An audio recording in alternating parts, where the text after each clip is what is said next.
Why buy it for $20 when you can spend $20 and spend 5 hours making it? The only plus side of this is you can do the type of font A that you would like. But if you just want to go buy it for $20, I'll link the Amazon below.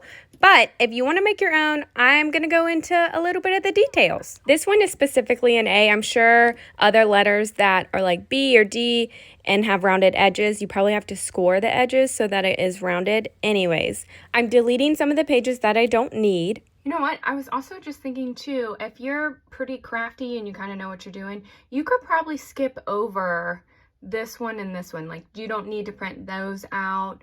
And probably this one and that one you probably don't need to print out, so then you can save a few pages. Here's where I'm going to go over my mistake so that you don't do this. I got my little science fair board from Walmart. It's like $8. It's the exact material that the Amazon ones are made from. Now, I thought that I could just print out this A and I would not mess up the letters. I wouldn't shuffle them. I wouldn't get confused.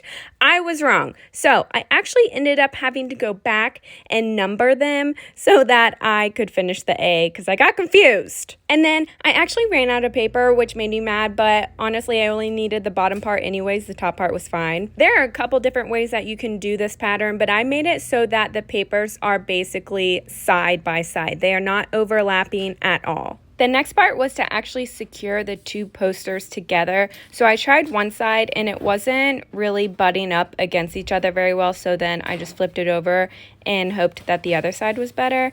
And it was. It was like pretty much almost perfect. Then I just took some tape and taped them together. And yes, on both sides.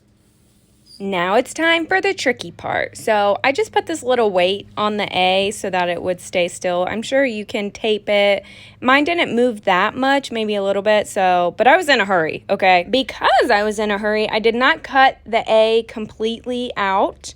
And so I used a rotary cutter and it worked okay. I don't know what the X-Acto knife would have been like. I didn't try at all, but I will say, of course, the X-Acto knife did work very well with the cardboard. Now that the A is cut out, I have to do the side walls, which is a lot easier than I thought it would be. I made it 5 inches wide, and I think because the A was so big, I could have gone 6 inches, but I was really trying not to use that third cardboard, but I did end up having to use it. So in total, I used 3 science boards. Come on.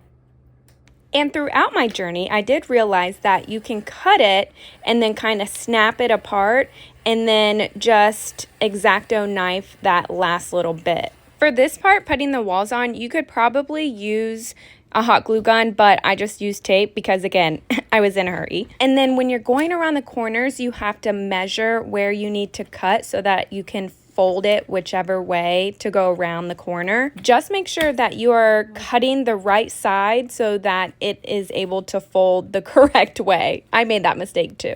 And then for the middle of the A, there's 2 different ways you could do it. You could do 3 different sections and then put them together, or you could still do the like cut and fold method. I would say the cut and fold method did better. And then like 5 hours later, I was finished.